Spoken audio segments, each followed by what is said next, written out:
पवन सिंह तो याद ही होंगे आपको। हाँ, वही फेमस भोजपुरी एक्टर जो बंगाल के आसनसोल से चुनाव लड़ने जा रहे थे, लेकिन फिर अचानक उन्होंने चुनाव ना लड़ने का फैसला लिया था।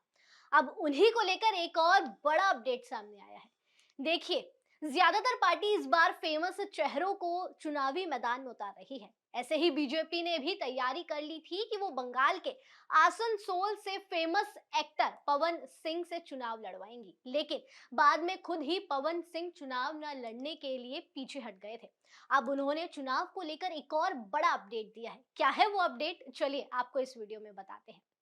पवन सिंह ने एक बार फिर से चुनाव लड़ने का ऐलान कर दिया है। जी हाँ, पवन सिंह की ओर से सोशल मीडिया एक्स पर एक ट्वीट किया गया। उस ट्वीट में उन्होंने लिखा कि मैं अपने समाज, जनता जनार्दन और मां से किया हुआ वादा पूरा करने के लिए चुनाव लड़ूंगा।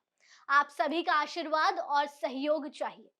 पवन सिंह कहां से चुनाव लड़ेंगे, फिलहाल तो इसकी जानकारी उन्होंने नहीं दी है, लेकिन ऐसी चर्चाएं हैं कि बिहार के भोजपुर बेल्ट से उन्हें टिकट जरूर मिलेगा।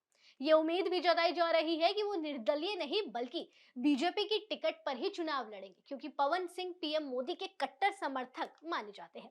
पवन सिंह को इससे पहले पश्चिम बंगाल के आसनसोल लोकसभा सीट से बीजेपी ने प्रत्याशी बनाने का फैसला लिया था। इसके बाद उन्होंने पीएम मोदी को धन्यवाद देते हुए एक ट्वीट भी किया था। उन्होंने लिखा था कि मुझे भारतीय जनता पार्टी के आसनसोल लोकसभा क्षेत्र से उम्मीदवार बनाए जाने पर बीजेपी के सभी माननीय महानुभावों का वंदन, चंदन और अभिनंदन।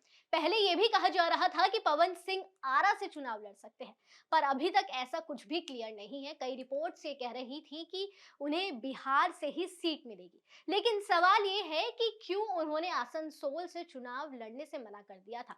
इसके पीछे भी कई वजहें हैं। कुछ रिपोर्ट्स की माने तो सबसे पहले उनकी वायरल वीडियोस सबसे बड़ी वजह थी कि वो चुनावों में नहीं उतरे बंगाल से। जैसे ही उनके नाम का ऐलान किया गया था कि वो आसनसोल से चुनाव लड़ेंगे, वैसे ही बहुत सारे टीएमसी के नेताओं ने उनके गानों की वीडियोस को वायरल कर दिया था। और फिर इसी बीच उनका एक और वीडियो वायरल हो गया था, जिसमें वो एक इंटरव्यू के दौरान ये कह रहे थे कि मुझे राजनीति की कुछ भी समझ नहीं है। आप मेरे से एक्टिंग के बारे में पूछ लीजिए, लेकिन मेरे से राजनीति का मत पूछिए। हाँ, मुझे इतना पता है कि जहां मैं रहता हूं वहां विकास होगा। उन्होंने ये सभी बातें एक इंटरव्यू में कह दी थी, लेकिन इसके बाद ही उन पर ये सवाल खड़े हो गए थे कि अगर आपको राजनीति के बारे में कुछ नहीं पता तो आप क्यों चुनावी मैदान में उतर रहे हैं। उनके कुछ गानों की वीडियोस भी वायरल हुई थी, जिसके बाद उन्हें जज किया जा रहा था, लेकिन उनके मन में भी एक ही सवाल था कि क्या वो बंगाल से जीत सकते हैं, क्योंकि बंगाल में भोजपुरी लोग कम हैं या है ही नहीं। इसलिए उनके मन में सवाल था। रिपोर्ट्स की माने तो हर रिपोर्ट पे यही कहा जा रहा था कि वो बंगाल से इसलिए पीछे हट गए क्योंकि उनकी बंगाल में पॉपुलैरिटी कम है। लेकिन हाँ, अब बीजेपी उन्हें जरूर बिहार से सीट दे सकती है, ऐसा कहा जा रहा है। इसको लेकर आपकी क्या राय है? अपनी राय हमें कमेंट सेक्शन में जरूर बताएं और ऐसे ही जुड़े रहिए न्यूज़ बुक के साथ।